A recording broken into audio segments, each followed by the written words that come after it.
always watching out for you. This is KOAA News 5 Today. Thanks for joining us. I'm Allison Zimmerman. In this special edition of News 5, we're taking a look back at the top stories of 2021 locally, around the nation, and around the world. The coronavirus pandemic continued to have a major impact on all of our lives this year, but the year began with hope that the pandemic could soon come to an end. With COVID-19 vaccines being administered to many after the FDA gave emergency use authorization to Pfizer and Moderna at the end of 2020. A third option, Johnson & Johnson, received emergency use authorization at the end of February this year. For those who were eager to get vaccinated, the arrival of vaccines represented a real shot at controlling the virus and life returning to normal. A significant number of people remain skeptical about getting vaccinated. By the end of the year, the vaccination rate fell short of government goals, and new spikes in COVID-19 cases were recorded as new variants emerged, most notably Delta and Omicron variants. With declining case rates and the arrival of vaccines, optimism was high by late summer. Businesses began announcing plans to allow employees to return to work in the office. Many of those employers announced they would require their workers to get vaccinated. In the fall, many schools welcome students back into their buildings for in-person learning after offering remote learning or a hybrid model during the previous school year. For those schools that reopened for in-person learning this fall, the Delta variant created new challenges. A fall spike in COVID-19 cases in Colorado, driven by the Delta variant, put new strain on the state's healthcare system. Many schools imposed mask mandates, a measure many parents were opposed to. By early December, children ages 5 and up became eligible for vaccination, and some local school districts began to drop those mask mandates. Managing COVID-19 cases wasn't the only challenge administrators faced as students returned to classrooms. Fighting among students and rumors of more serious threats became widespread, especially after the deadly mass shooting at Oxford High School in Michigan at the end of November. In District 49, a Vista Ridge High School student and their family member are facing criminal charges after a pattern of assaultive behavior. And in Academy District 20, posts shared on social media prompted fears of violence at Chinook Trail Elementary and middle schools. The district said those posts did not constitute a threat. Violent crime was up across the country and here at home in 2021. In May, a southeast Colorado Springs neighborhood was rocked by a mass shooting. 6 people murdered in the shooting on Preakness Way in the Canterbury Mobile Home Park. Police said the violence was the result of domestic violence. They say the shooter was in a relationship with one of the victims and was angry over not being invited to a birthday party. After opening fire on the gathering, police say Teodoro Macias shot himself. He died at the hospital. Colorado's first mass shooting of the year happened in Boulder on March 22nd. That's when police say a man walked into a King Soopers store and opened fire. 10 people died in the shooting, including a Boulder police officer. The suspect, Ahmad Alisa, was taken into custody. Earlier this month, a judge ruled that Alisa is not mentally competent to stand trial. He's currently receiving treatment at the State Mental Health Institute in Pueblo. Developments in the ongoing court case involving suspected child killer LETECIA STAUCH continued to dominate headlines in 2021. STAUCH is accused of killing her 11-year-old stepson Gannon in January of 2020. Earlier this month, we learned STAUCH will face another mental health evaluation, this time for dissociative disorder. Her evaluation will happen at the state hospital, which is already backlogged for inpatient care. If it takes too long to get her evaluation done, it could impact the trial. But local experts say they don't think it will be put off for long.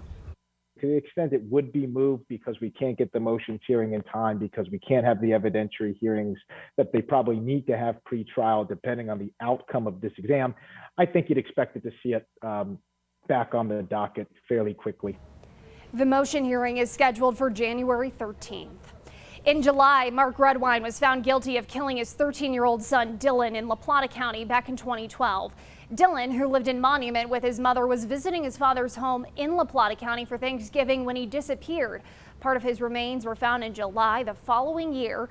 Mark Redwine was sentenced to 48 years in prison. His lawyers have filed an appeal.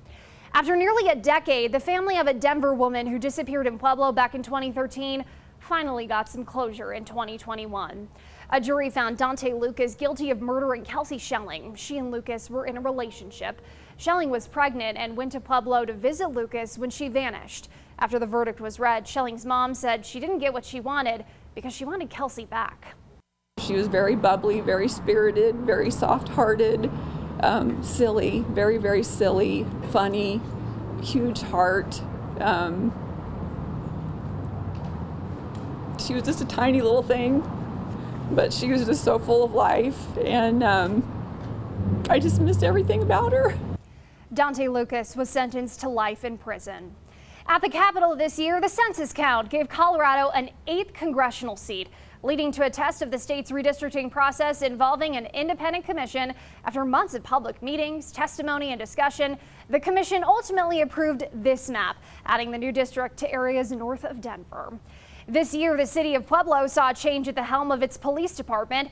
Chief Troy Davenport retired, leaving an opening for Mayor Nick Gradisar to appoint a new leader. After a nationwide search, he made an internal hire with Chris Knoller, who had served in the department for 25 years. This year was marked by loss throughout the state, including the death of former Governor Dick LAMM. He served 3 terms as governor and was known for his opposition of having Denver host the Winter Olympics in '76. He was 85 years old. On the national and world stage, 2021 was a year with many history-making moments, beginning with an insurrection at the Capitol, to the use of new tools to fight COVID-19, to unprecedented trips to space.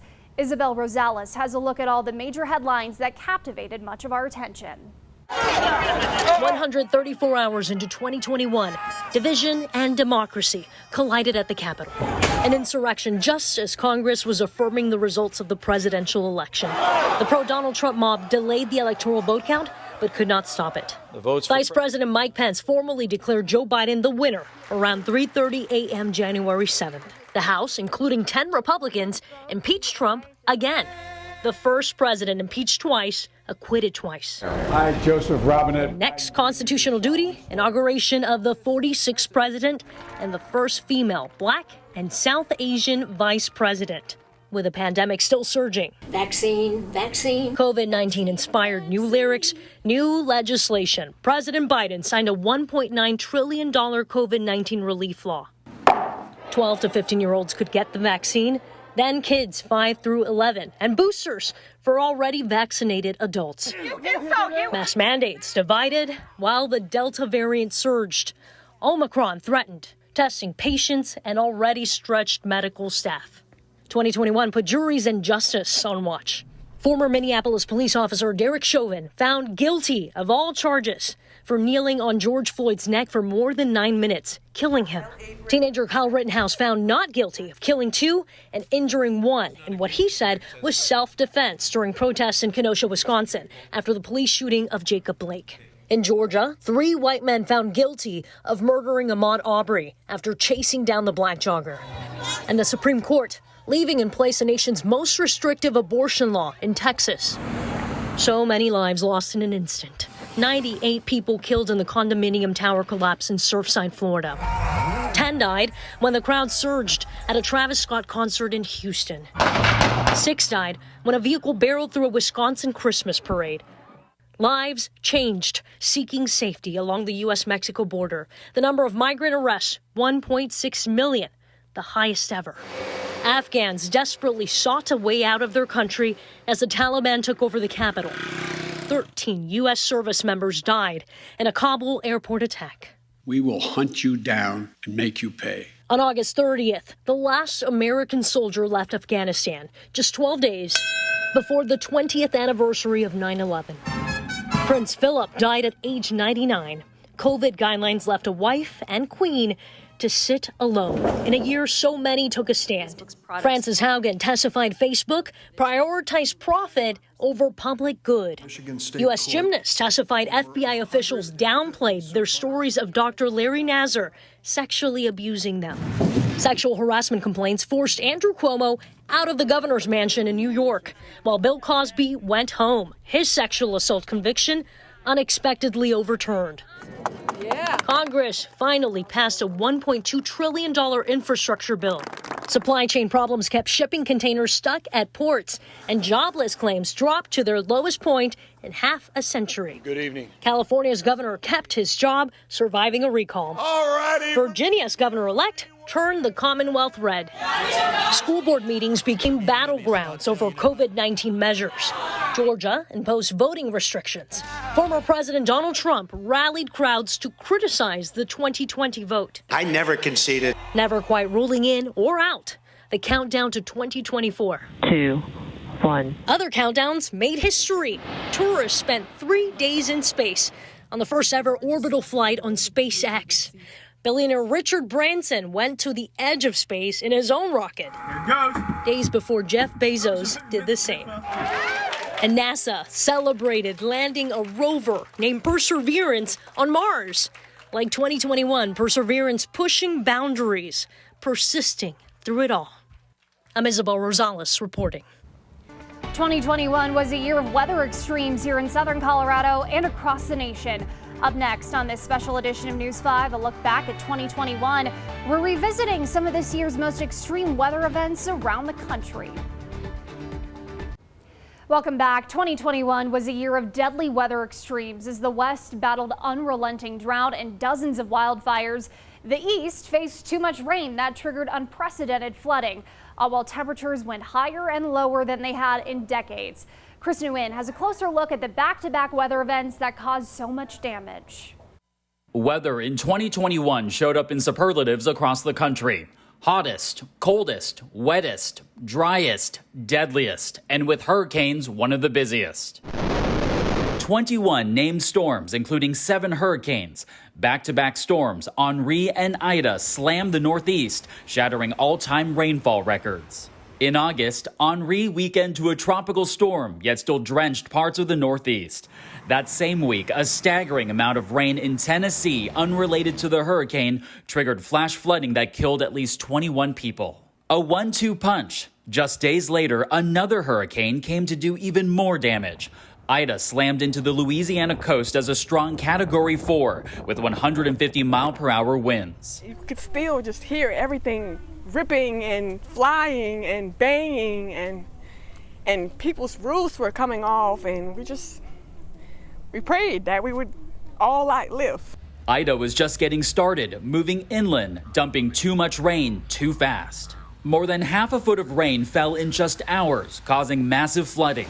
In New York, subway stations turned into waterfalls, streets into rivers, highways turned into swamped parking lots. Oh my God! That turned into the biggest single hour of rainfall in New York City history with almost no warning.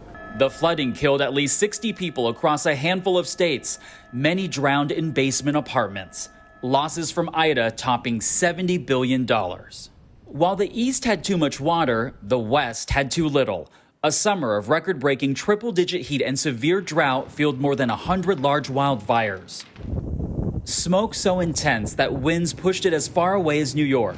In California alone, wildfires scorched more than 2.5 million acres from January through November, straining firefighters. Nothing like 25 years ago when I started. Almost every fire we have now, you're bringing in other units, the Forest Service, our local government counterparts.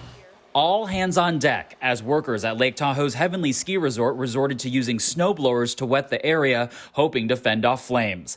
California's Dixie Fire, the state's second largest ever. Flames threatening the world's largest sequoias. Recent fires destroying as much as 19% of the iconic trees. Temperatures went to extremes. Much of the U.S. shivered through the coldest February in more than 3 decades. It's all about survival right now until it starts getting warm.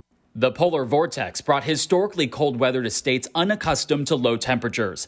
In Texas, dozens of people died because of the extreme cold, snow, and ice. Months later, the hottest summer on record, tied with the Dust Bowl in 1936. Can you believe this? And just days before the year ended, a rare and devastating December storm. An outbreak of more than 50 tornadoes tore a path of destruction across 8 states, killing dozens of people and leaving entire towns in ruins. I think it's going to be the longest and deadliest tornado event in U.S. history. The town of Mayfield, Kentucky, gone. A candle factory there completely leveled, killing 8 workers. I watched some people die that didn't make it. My question is, why? And in Edwardsville, Illinois, an Amazon warehouse collapsed, killing at least 6 workers. One twister stayed on the ground for more than 120 miles, was a mile wide, and packed wind speeds up to 190 miles per hour. The drastic U.S. weather patterns mirrored around the globe, prompting this from the United Nations Secretary General. We face a stark choice. Either we stop it or it stops us. And it's time to say, enough. We are digging our own graves. A harsh warning about increasingly harsh weather. I'm Chris Wynn reporting. The pandemic continued to bog down Hollywood in 2021. After the break, we'll take a look back at some of the top entertainment stories of the year. In too many ways, 2021 often seemed like a replay of 2020, including in the entertainment world. Celebrities testing positive for COVID-19, audiences streaming movies and shows at home. But Hollywood did change in 2021 for better and worse. David Daniel looks at the year in entertainment. 2021 was supposed to be the year movies and audiences returned to theaters, and it was, sort of. No Time to Die, one of the first pandemic-delayed films in early 2020, finally debuted in October 2021, while Black Widow debuted in theaters and streaming.